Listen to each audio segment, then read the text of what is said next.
Hi guys, this is Rob from Iceboxauto. Just going to show you another new install of ours, which is on this Digital Cockpit MFD display, whatever you want to call it. It's not touchscreen, so don't be thinking that you can go and start playing with the touchscreen side of it, because it's not.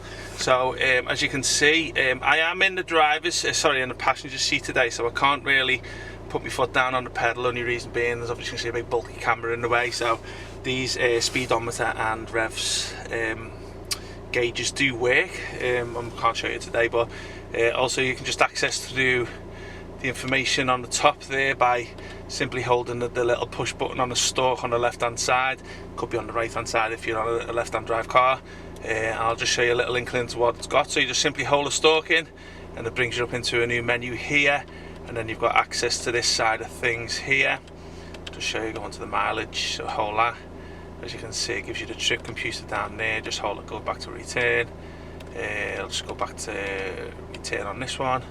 Go over to the next one. So you got your fuel information.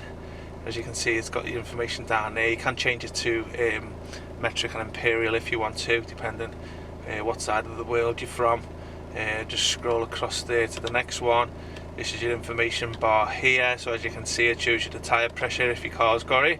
Tyre angle, never seen that before, but and your service information here. So obviously you can go into this part here and just show you a lot of information on the service history down here, just showing you when your next maintenance is due.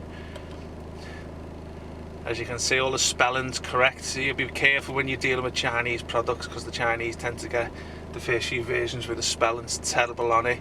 That's depending if you're paying for the cheaper variants. The Chinese tend not to care, they basically just throw them out willy-nilly.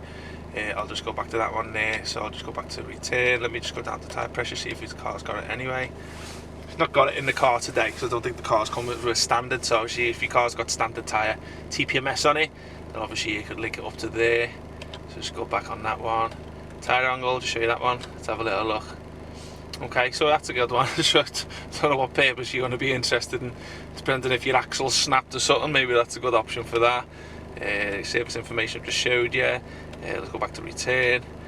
Go over to system settings. This is just where it shows you where you can change the style of the system. Let me do a style first, 1 second. So you go to these here. So we've got it on simple, go to comfortable. Let me just change them now, I'll just show you what they are. Here's your comfortable. Go to technology. There's that one there. Change it to this one, sport. Okay, might like that one, and then you go back to simple for the customer who's had it on that preset. Okay, that's that side of things taken care of.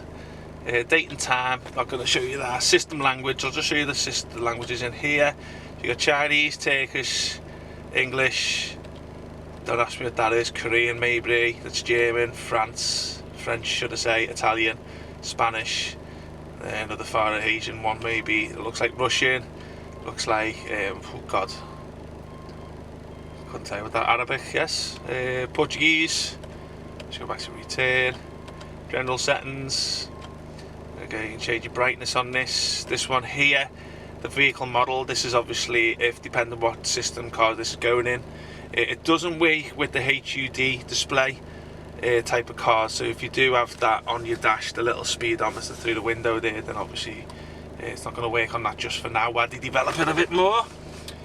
Driving mode, speed warnings, warning speed. Okay, let's go back to return, factory settings.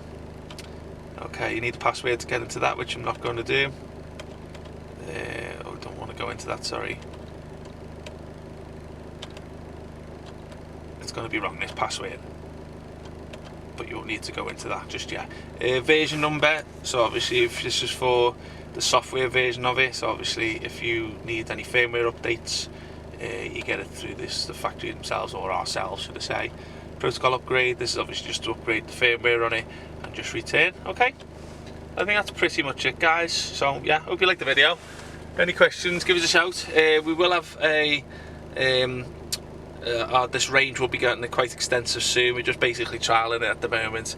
This has gone in a BMW X3 and we're quite happy with the performance and the stability of it, and also the quality of it. So look out for more on our website.